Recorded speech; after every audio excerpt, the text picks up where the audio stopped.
नमस्कार दोस्तों, Banaras global times में डॉक्टर नागेंद्र पाठक। आज आपकी में हम नए विषय पर बात करेंगे और वह मेरा विषय है फाइनेंशियल लिटरेसी, वित्तीय साक्षरता। आज हमारे स्टूडियो में मौजूद हैं श्री M.K. पांडे जी, जो हमारे आर्थिक विशेषज्ञ हैं और आर्थिक मामलों के जानकार हैं। इनसे हम आज बात करेंगे वित्तीय साक्षरता पर। जैसा कि आप जानते हैं कि हर आदमी के जीवन में अर्थ का बहुत महत्व है, लेकिन अर्थ के बारे में समझदारी बहुत कम होती है। सबको नहीं हो पाती है, कुछ लोगों को हो पाती है, जिससे कि पैसा जो आ रहा है उसको कहाँ खर्च करना है, कहाँ उसको जमा करना है, कोई योजना भी हम लोग नहीं बनाते हैं ताकि कि हम अपने पैसे का सदुपयोग कर सकें। तो आज हम इसी पर चर्चा करेंगे। बने रहिएगा वीडियो के अंत तक ताकि आपको पूरी जानकारी प्राप्त हो सके। तो स्वागत है श्री M.K. पांडे जी, हमारे स्टूडियो में आज आपका स्वागत है। धन्यवाद। और आज हम आपसे बात करेंगे वित्तीय साक्षरता पर। पांडे जी, वित्तीय साक्षरता है क्या और ये किसी देश की अर्थव्यवस्था के लिए ये कितना महत्वपूर्ण है? धन्यवाद पाठक साहब, आपका प्रश्न बहुत उचित है और मैं समझता हूं कि आपने बहुत सही समय पर सही विषय का चुनाव किया है। अभी 2 दिन के बाद हम लोग अपने देश में लक्ष्मी की पूजा, धनतेरस मनाएंगे, दिवाली मनाएंगे, और उस समय इस विषय पर चर्चा करना निश्चित रूप से ही बहुत ही, मैं आपके इस प्रयास को और आपके इस चयन को मैं प्रणाम करता हूं और धन्यवाद देता हूं। देखिए, वित्तीय साक्षरता का जहां तक संबंध है, यदि बिल्कुल बोलचाल की भाषा में हम लोग यदि इसको समझना चाहें या कहना चाहें, परिभाषित करना चाहें without using any technical jargon, तो ये है कि पैसा कमाया कैसे जाए, पैसा बचाया कैसे जाए, पैसे को बढ़ाया कैसे जाए और पैसे की सुरक्षा कैसे की जाए। मोटा मोटी इन 4 पहलुओं को यदि हम लोग समझ लें तो वित्तीय साक्षरता का जो अभिप्राय है इसमें कवर हो जाता है। तो अब आप जहां तक देखिए, अपने भारतवर्ष में या दुनिया में भी यदि कहा जाए, भारतवर्ष की बात हम लोग इसलिए कहते हैं कि भारतवर्ष को हम लोगों ने नजदीक से देखा है, जिया है। भारतवर्ष में पैसा कमाना और बचाना ये हम लोगों के बचपन से ही संस्कार में शामिल हो जाता है। कमाना हर कोई चाहता है और बचाना जरूर चाहता है। इवन जो निरक्षर महिलाएं भी हमारे समाज में थी, हमारी दादी थी, हमारे उनके भी पहले के जो लोग थे, वो कुछ ना कुछ पैसा बचा के कहीं किसी बक्से में, कोई इधर करके बिस्तर के नीचे, कहीं जिसको जो सुरक्षित समझ में आता था वहां पर वो रख लिया करते थे। लेकिन उसको बढ़ाया कैसे जाए इसके बारे में अनभिज्ञ थे, उसका निवेश कहाँ किया जाए इसके बारे में अनभिज्ञ थे। तो इन सबों का जब कलेक्टिव विकास होता है, सभी ये 4-5 पहलुओं का समुचित विकास होता है, तो सही मायने में वित्तीय साक्षरता की सफलता मानी जाएगी। और आपके प्रश्न का जो दूसरा हिस्सा था, दूसरा हिस्सा ये है कि इसमें देश की अर्थव्यवस्था का जहां तक सवाल है, देश की अर्थव्यवस्था कोई अकेली इकलौती चीज नहीं है। पूरे समष्टि का, देश के यदि सभी नागरिक की अर्थव्यवस्था का मिला जुला रूप ही देश की अर्थव्यवस्था है।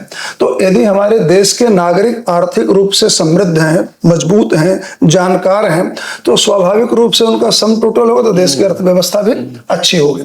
तो ये है, मतलब मोटा मोटी बोलचाल की भाषा में फाइनेंशियल लिटरेसी का लब्बो-लुआब। अब आगे के क्रम में हम लोग जब इसके बातें करेंगे तो इसके और जो भी छोटे छोटे जो पहलू हैं, जो महत्वपूर्ण पहलू हैं, उनको भी टच करेंगे और उसको कोशिश करेंगे कि आम लोग इस वित्तीय साक्षरता के बारे में जान सकें और उसका लाभ ले सकें। बहुत अच्छी जानकारी आपने दी।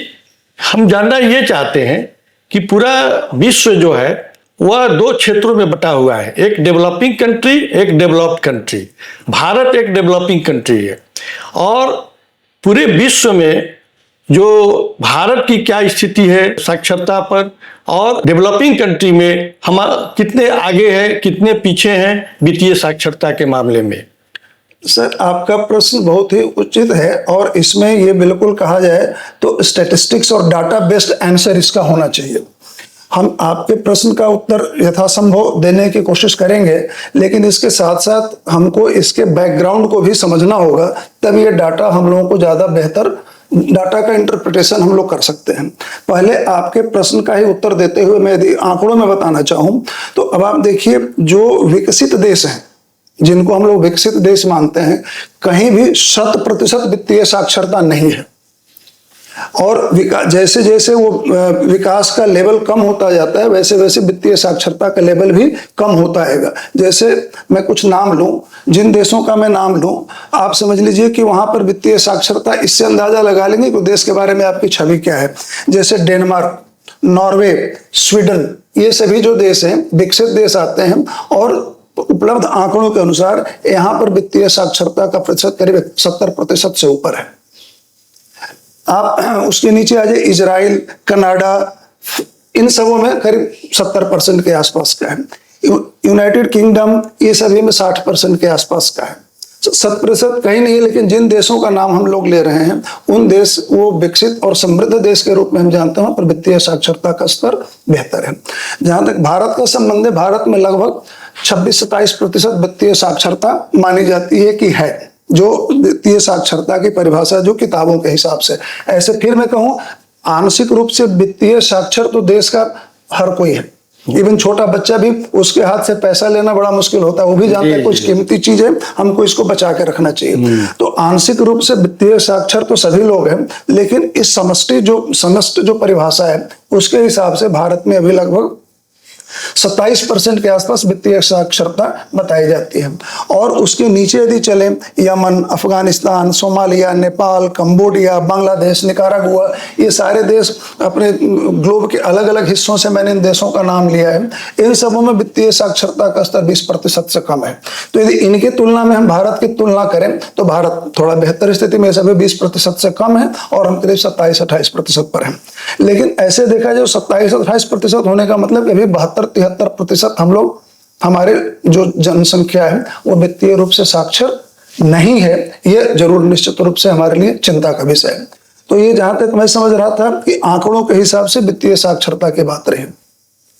वित्तीय साक्षरता का जो मुख्य अड़चन कहां पर है, आमतौर पर देखिए, हम लोगों के इंडिया में मतलब ट्रेडिशनली हम लोगों को दो बातें बताई जाती है जो परस्पर विरोधाभासी है।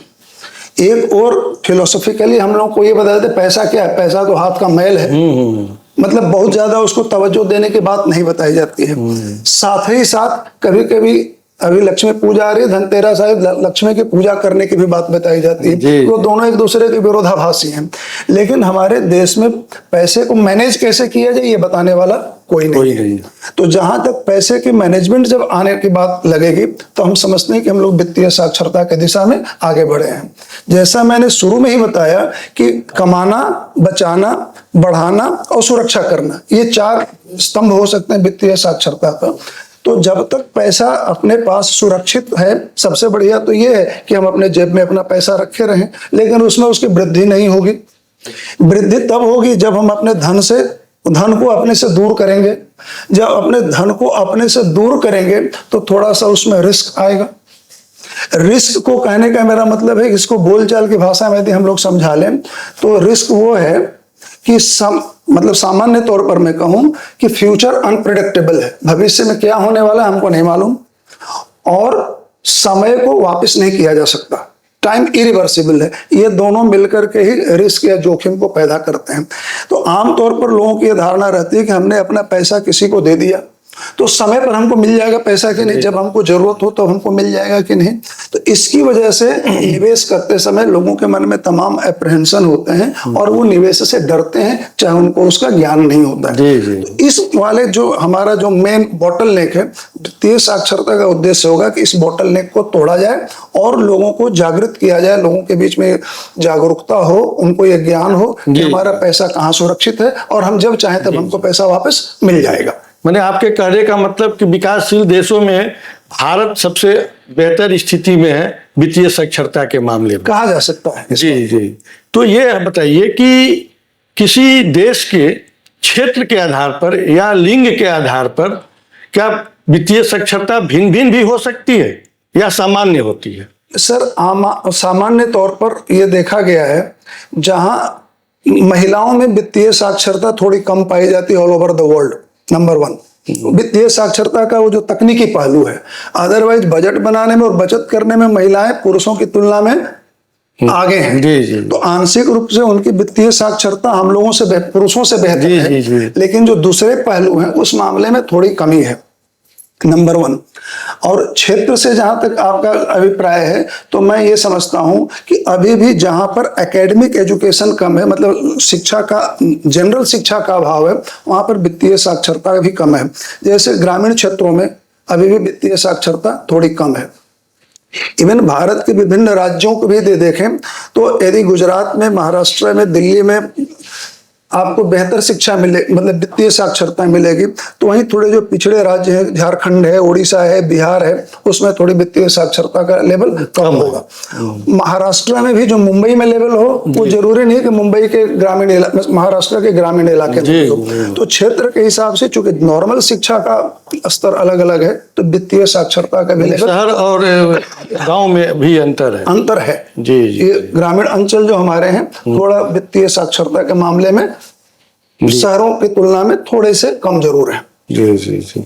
ये बताइए कि डिजिटल जो पेमेंट हो रहा है, डिजिटल भुगतान किया जा रहा है, या फिनटेक के युग में आजकल तो यही ज्यादा इस्तेमाल किया जा रहा है, इसमें वित्तीय साक्षरता की क्या भूमिका रहेगी?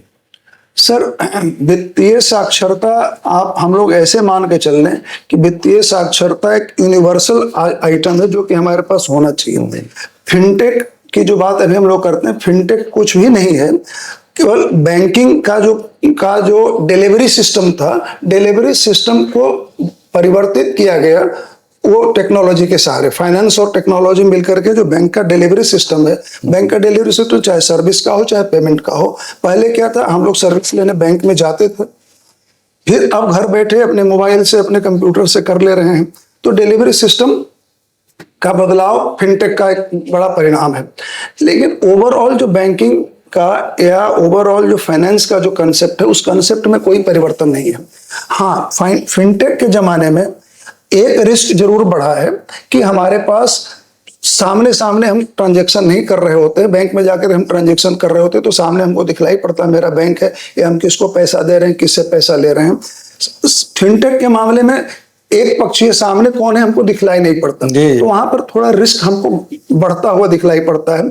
तो बढ़े हुए रिस्क में जागरूकता थोड़ी और ज्यादा जरूरी है, ताकि हम किसी संभावित खतरे से अपने आप को बचा सके।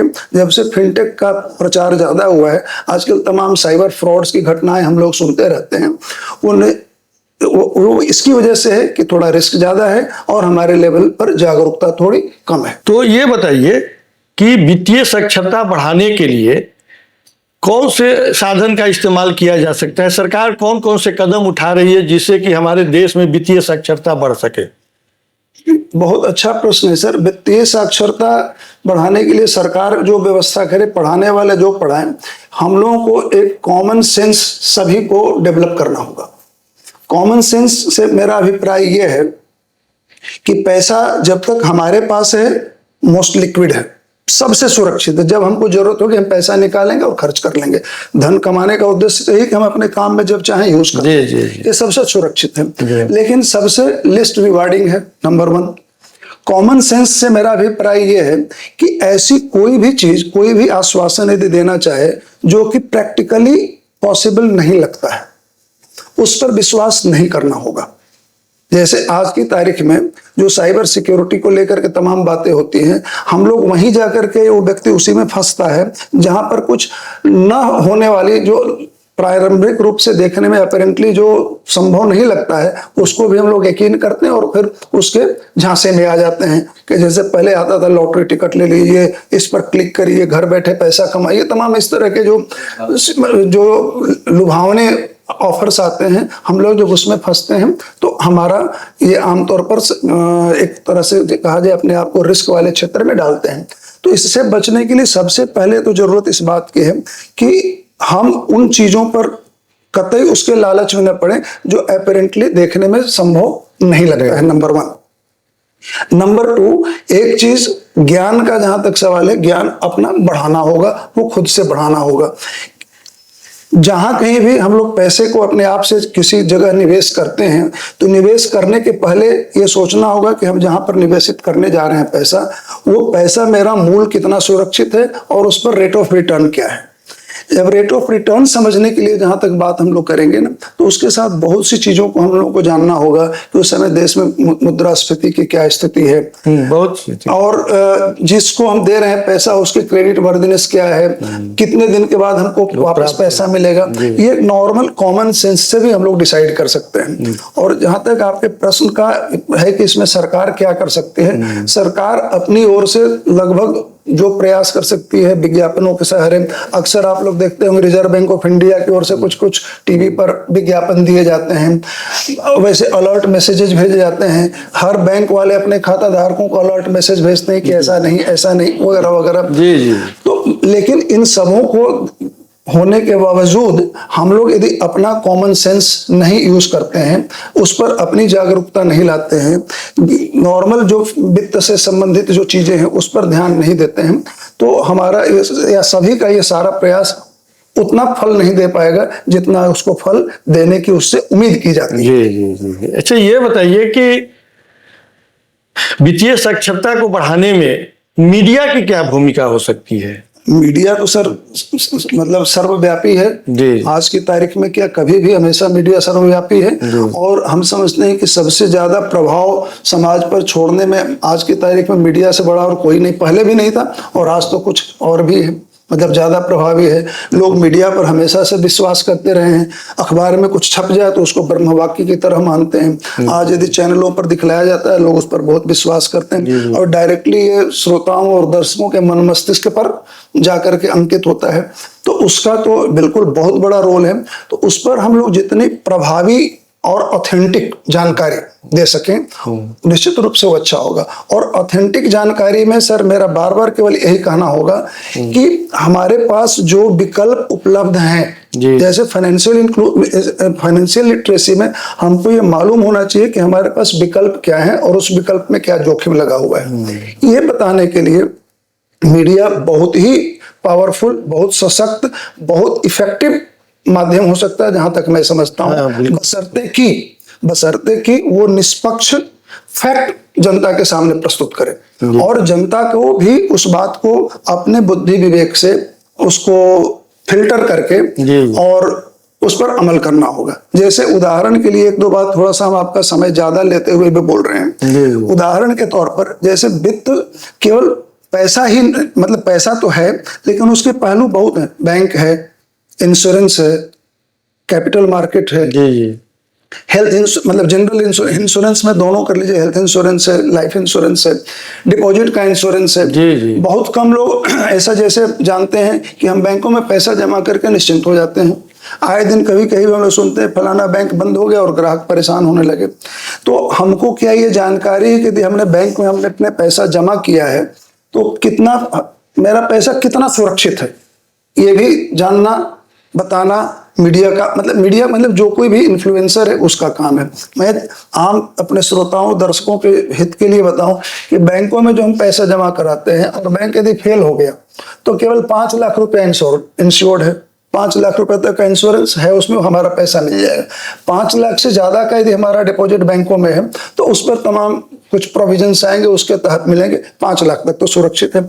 तो अब यदि मान लीजिए किसी के पास एक संचित पैसा है और हम उदाहरण के लिए कहते हैं कि उसके पास 20 लाख रुपए है, तो शायद वो बेहतर हो कि 5-4 अलग अलग बैंकों में जाके जमा कर ले कि उस रिस्क से अपने आप को उसने सुरक्षित कर लिया। तो इस तरह की जो छोटी छोटी व्यवहारिक जानकारियां हैं वो जनता तक पहुंचाना बहुत जरूरी है। और जनता यदि इस बात को जानने लगेगी तो लोगों का विकास होगा, धन का निश्चित रूप से वृद्धि होगी। अभी भी बहुत हम लोग सुनते हैं, अभी आंकड़े आते हैं, पता नहीं भारत की जीडीपी के लगभग 3/4 सोना घरों में पड़ा हुआ है। सोना घरों में पड़ा हुआ है, जो कि ठीक है, कैपिटल एप्रिसिएशन भले हो रहा हो लेकिन उसका रिटर्न तो लोगों को नहीं मिल रहा, ना इकोनॉमी को मिल रहा है। कैसे हम गोल्ड के रिटर्न को भी पाएं और उस पैसा को नेशनल इकोनॉमी में भी यूज करें, इसके लिए आप लोगों को पता होगा कुछ दिन पहले रिजर्व बैंक ऑफ इंडिया ने गोल्ड बॉन्ड इशू किया था। आपको फिजिकल गोल्ड रखने की जरूरत है नहीं, गोल्ड के रेट से आपको मिलेगा, रिटर्न मिलेगा। तो इस तरह की जो चीजें अवेलेबल हैं मार्केट में, वो जनता के पास पहुंचनी चाहिए, और पहुंचाने में निश्चित रूप से मीडिया इसमें बहुत ही प्रभावी भूमिका निभाएगी, और इसके लिए प्रयास करना चाहिए। और जो इसके जानकार लोग हैं वो इनको इसके माध्यम से सरकार, स्कूलों में ये फाइनेंशियल लिटरेसी के लिए कोई करिकुलम डाला जा सकता है, वर्कशॉप कराए जा सकते हैं। जो बैंक हैं वो अपने ग्रामीण क्षेत्रों में अपने एरिया ऑफ ऑपरेशन संगोष्ठी करके लोगों को बुला करके उनको इसके बारे में जानकारी दे सकते हैं। कुछ छोटे छोटे क्षेत्रीय भाषाओं में पैम्पलेट्स वगैरह निकाल करके लोगों को दिए जा सकते हैं। तमाम इस तरह की चीजें हैं जिसकी वजह से हम लोग जागरूकता को बढ़ा सकते हैं, और जैसे वित्तीय साक्षरता बढ़ेगी, लोगों की समृद्धि अपने आप बढ़ेगी। जैसा मैंने बताया, जो वित्तीय रूप से साक्षर ज्यादा देश हैं वो हमसे, मतलब वो अपने कम साक्षर वालों से थोड़ा ज्यादा संपन्न है। वजह कि सब लोग संपन्न हैं, वहां पर प्रूडेंट जुडिशियस डिसीजन लेते हैं, देश की लोग मजबूत होते हैं, देश की अर्थव्यवस्था मजबूत होती है। बहुत अच्छा। मेरा एक अंतिम सवाल है, पढ़े लिखे लोग और कम पढ़े लिखे हो, ज्यादा पढ़े लिखे कम पढ़े लिखे, दोनों में वित्तीय साक्षर के मामले में कौन ज्यादा जानकार है? देखिए सर, पढ़े लिखे से आपका यदि संबंध एकेडमिक क्वालिफिकेशन से है तो एकेडमिक क्वालिफिकेशन तो कुछ भी हो सकता है। सपोज कोई डॉक्टर बन गया, कोई वकील बन गया, वो एकेडमिकली भी तो स्ट्रांग है अपने फील्ड में, उसने पढ़ाई की, फिजिक्स पढ़ ली, कोई सब्जेक्ट पढ़ लिया, उसका प्रोफेसर बन गया, उसका वित्त से कोई संबंध नहीं है। बहुत जगह हम लोग ऐसे पाते हैं कि प्रोफेशनली बहुत संपन्न, मतलब जो समृद्ध लोग हैं प्रोफेशनली, उनका वित्त, उनका जब चार्टर्ड अकाउंटेंट जब तक नहीं कहता है तब तक उनको समझ में नहीं आती। उनके पास जाए पूछिए तो बोलते हैं हम अपने जरा सीए से पूछ लेते हैं। ठीक है, सीए पर डिपेंड करना एक अपनी बात है, लेकिन सीए से पूछ कर लेते हैं, इससे अपने आप ही में ये सिग्नल देता है कि हम थोड़ा इस मामले में कहीं हमारी कुछ कॉन्फिडेंस की कमी है। तो एकेडमिक एजुकेशन का सीधे वित्तीय साक्षरता से सीधा कोई संबंध नहीं है। लेकिन यदि इन जनरल ट्रेंड देखें तो जो शिक्षित लोग हैं वो थोड़ा बेहतर वित्तीय साक्षर हो सकने की संभावना उनमें ज्यादा है। लेकिन कभी कभी देखा जाता है कि कम पढ़े लिखे लोग बहुत बढ़िया, मतलब फाइनेंस का मैनेजमेंट कर लेते हैं। तो वही बात मैंने कहा कि जो एकेडमिक जो क्वालिफिकेशन है वो एक एस्पेक्ट है, उसी को हम लोग पढ़ा लिखा मानते हैं। संस्कृत का बहुत बड़ा विद्वान है, कोई लॉ का है, कोई फलाना विद्वान, एक पर्टिकुलर सब्जेक्ट के हो गए। लेकिन एक ये तो ऑल टुगेदर अलग सब्जेक्ट है जिसमें बहुत सारी चीजें इसमें शामिल हैं। इसमें सबसे बड़ा रिस्क रिवार्ड, ये कंसेप्ट को समझना समझाना बहुत जरूरी है। और कोई भी, मतलब एक फिलोसफिकल बात अपनी जगह पर है, लेकिन व्यवहारिक बात यह है कि पैसा तो अंक गणित से चल देगा ना। उसमें कोई जोड़ा जाएगा तो बढ़ेगा, नहीं जोड़ा जाएगा तो नहीं बढ़ेगा, निकाला जाएगा तो घटेगा। तो कहाँ पर सुरक्षित रहते हुए हमारा धन बढ़ सके, इसका ज्ञान, इसका यदि हमारे पास नॉलेज है, क्या क्या स्कोप अवेलेबल है, तो निश्चित रूप से हम उस पर अपना ध्यान दे करके उसमें अपने धन को निवेश करके अपनी समृद्धि को बढ़ाएंगे। व्यक्ति की समृद्धि बढ़ेगी, समाज की समृद्धि बढ़ेगी, समाज की समृद्धि बढ़ेगी मतलब देश की समृद्धि बढ़ेगी, सब लोग खुशहाल होंगे। पाठक साहब, हम लोगों ने जितनी भी वार्ता की उसको समअप करते हुए मैं एक बात जरूर कहना चाहूंगा। वो एक श्लोक से हम अपनी बात का समापन करना चाहेंगे। वो ये है कि पुस्तकस्थो तो अविद्या परहस्ते गतो धनम कार्य काले समुत्पन्ने न सा विद्या न तद्धनम। ये संस्कृत जो श्लोक है, इसका शब्दार्थ या भावार्थ कहने, भावार्थ ये है कि किताबों में पढ़ी हुई विद्या और दूसरे के हाथ में गया हुआ धन समय आने पर काम नहीं आता है। तो हम लोग चाहे जितनी भी बातें कर लें, यदि ये केवल किताबों में या कहीं ज्ञान की लाइब्रेरी में रह गई तो वो हमारे प्रयास में उतना सफलता प्राप्त करने में सहयोग नहीं देगा। तो हम लोग जितनी भी बातें जानते हैं उनको अपने कार्य रूप में परिवर्तित कर सकें, तब हम लोगों का ज्ञान सफल होगा, वित्तीय साक्षरता के मामले में हो चाहे किसी अन्य के मामले में। एक बार फिर से हम आप सभी लोगों को धनतेरस के आने वाले समय में लक्ष्मी पूजा के लिए धन्यवाद, बधाई। बहुत अच्छी जानकारी आपने दी वित्तीय साक्षरता पर, आपका बहुत बहुत धन्यवाद।